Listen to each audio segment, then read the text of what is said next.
Hello, my name is Jay Magner. I'm the leader of an environmental conservation organization called Jay's Green Team. We have been cleaning up trash from the shoreline around the Davis Island Bridge in Tampa since March of 2015. During this time, we have become educated and acutely aware of the contributing factors of the proliferation of garbage in our environment and particularly of our waterways. Much has been publicized about the area of garbage swirling in the Pacific Ocean that is 3 times the size of the state of Texas. Did you know that thousands of pounds of garbage are flowing directly into the waterways of Tampa Bay every day? Most of the garbage on our streets and highways eventually washes into our storm drains, which lead directly to our waterways.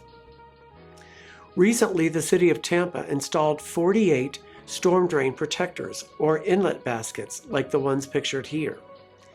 This is only a fraction of the total number of storm drains in the Tampa Bay area. We live in a state surrounded by water, in counties on the water, in cities on the water. In addition, our tourism industry directly affects our economic health, which is connected to and dependent upon the health of our environment. So why is the health of our waterways not top priority? The most practical solution is to fast-track the funding and installation of storm drain protection systems throughout the Tampa Bay area and beyond. Jay's Green Team has made several observations that have led to this conclusion. Our population growth, the increase in the use of single-use plastic and styrofoam, the lack of legislation banning or prohibiting such items, our culture of littering, insufficient anti-littering campaigns and public service announcements, little to no enforcement of littering laws, and insufficient street cleaning by municipalities.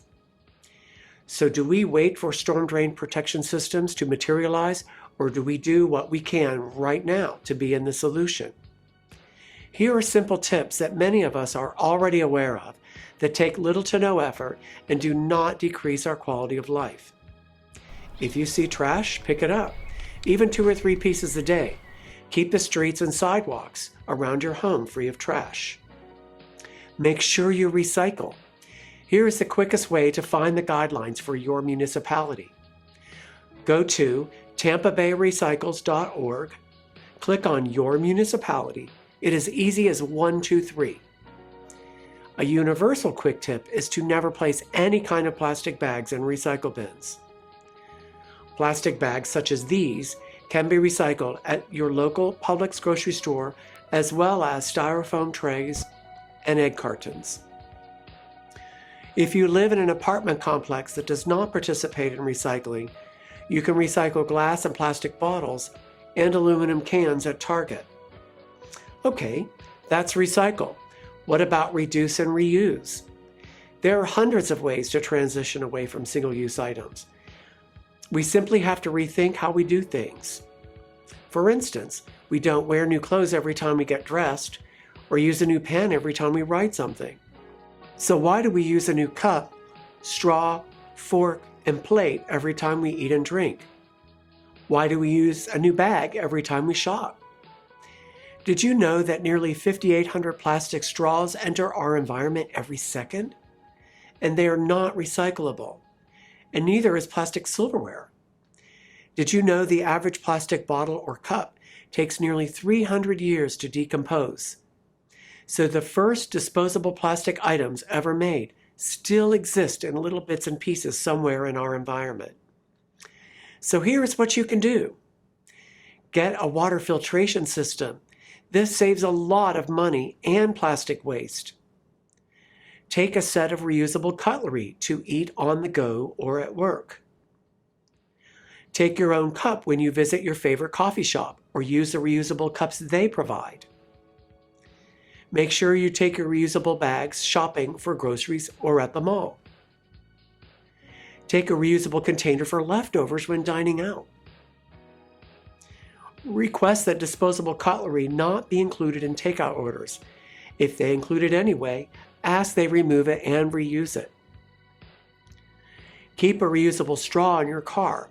In fact, put all the previously mentioned items in a kit in your car, so you have them with you wherever you go.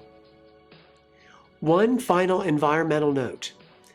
Every day in the United States, as much as 500,000 gallons of fuel is wasted by people idling in parked cars. That's a lot of fuel. Even if you don't believe in global warming, do you believe in clean air? The rule of thumb is that if you are parked for 6 seconds or more, it is better for your engine, your wallet, and the environment to turn off your vehicle. We don't need our engines running to wait for a takeout meal or to talk on the phone. In conclusion, the quality of life for future generations of humans and wildlife depends on what we do now and what we teach our children. Jay's Green Team!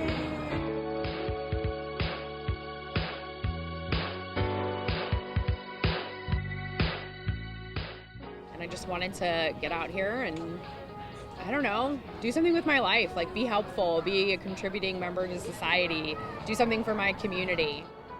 It feels good to do this every Saturday, and I feel like each one of us is making like a difference in the community. We should all care about the planet that we live on, and particularly our bay, and it's important for future generations. Feels great when you look down and you see all the trash you've picked up and all the bags of garbage you've collected, and that's out of the ocean, and it's kind of a great feeling. You can go to jaysgreenteam.org and learn more about how you can get involved. Getting exercise, helping the environment. Who can be against that?